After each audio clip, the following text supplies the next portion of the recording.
Reality Bytes!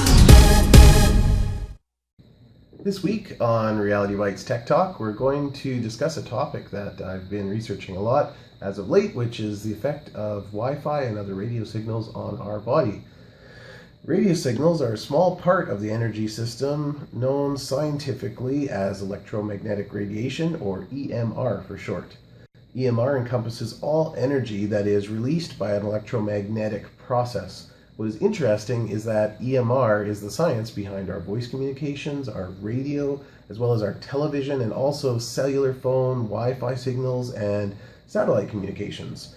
But also, EMR is how we are able to see visible light, and it's how we're able to cook food in a microwave, and how you're able to get a suntan.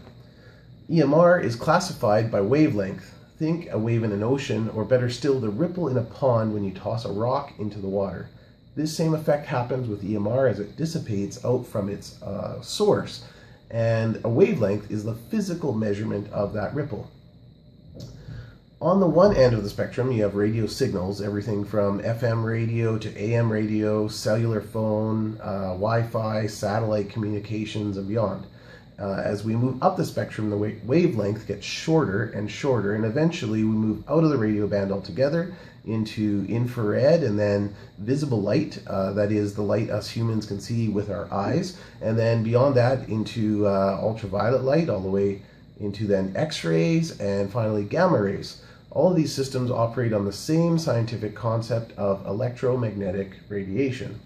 When it comes to the effects of EMR on our bodies, EMR essentially has two distinct classifications, and those are ionizing and non-ionizing. Ionizing radiation is the stuff that can harm us, and it's very dangerous because the energy is so intense it will actually alter or ionize the atoms in our body and damage our DNA. The worst offender here, for the most of us, is the sun, which pumps huge amounts of ionizing UV radiation that will cause a sunburn and eventually cause skin cancer. On the other hand, non-ionizing radiation is what makes up everything from radio waves, microwaves, visible light, and all the way up into the start of the ultraviolet spectrum. Well, each of these types of radio communications uses different frequencies or wavelengths, each with its own set of unique characteristics. They're all within the realm of non-ionizing radiation, and that is to say that they do not possess the energy levels needed to ionize our body tissue.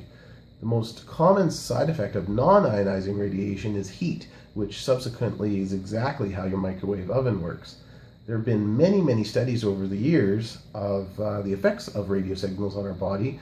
One of the more famous ones is from the Oxford Journal of the National Cancer Institute, and that one studied over 400,000 cell phone users for a period of over 20 years, starting in 1982 and then ending in 2006. And their findings was that there was no adverse effects on the human body.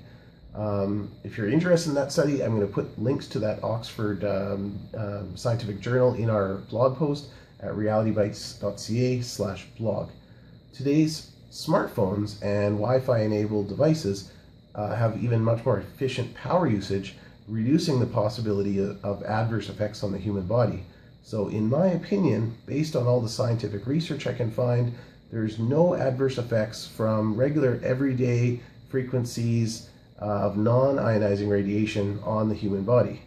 So I guess my tin foil hat is no longer needed.